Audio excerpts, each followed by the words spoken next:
Your progress is established.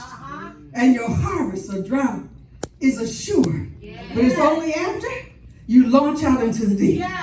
When you launch out into the deep, when the storms come, and they will come, you have to remain in the midst of the storm because there's nothing you can do about it. In the middle of the sea, there's no shelter. There's no hiding place. There's only the covering of the Holy Spirit. But when you launch out into the deep and the storms begin, that's when you call on the peace speaker, because he'll lift his hand and he'll say, peace be still. And the winds and the waves, they have to obey. Once you launched out into the deep, you have to launch out into the deep because that's where the needs and the misery, loss of the lost, lay dormant. It's not on the surface. It's down in the deep. In the deep is the brokenness of rejection and despair. In the deep is where shame and torment are running rapid. Running rapid. Like an undertow. Continue to suck people under.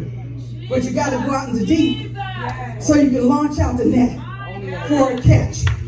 In the deep is where the condition of bondage to evil, brokenness, spiritual blindness, and physical distress are at home, and they're content.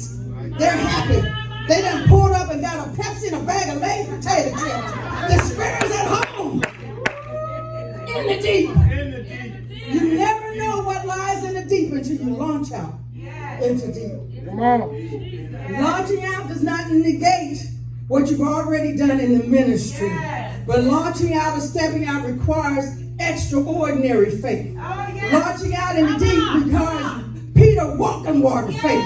Launching out in the deep says, God, I don't know where you're taking us, but God, wherever you go, I will follow. Where you lead me, I will follow. God, I will cast out into the deep because that's what you told the ministry to do. God, open the door and we'll walk through it. When you launch out in the deep. Just like a ship that no matter how big it is and how much cargo it holds, it still floats on top of the water. When you launch out into the deep, sometimes it seems like the burdens are going to get heavy and the load is going to get heavy, but you're still walking on the water because you launched out in the deep. And the God that not only saved you is a God that's keeping you. Launching out in the deep requires that you continually examine what is in your heart. Launching out in the deep requires that you continually examine what's in your heart. Somewhere in the book, it says sweet water and bitter water should not come out of the same fountain. Now, if you're praising God on Sunday morning, and you cussing out your coworker on Monday afternoon, there's something wrong with that picture. I'm not going down. Jesus said, out of the abundance of your heart, your mouth speaks. Woo! Is that what he said? He said, out of the abundance of your heart, your mouth speaks. So if I tell you I love you on Sunday morning, and I'm cussing you out on Sunday afternoon, I don't know what spirit is in you, but it's not the same spirit in me.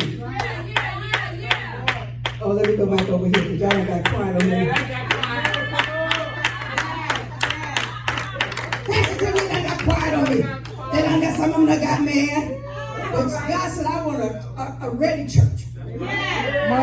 I want a church that when I come back, there's not going to be any spot or any wrinkle there. Anything that from keeping me from rapturing them out.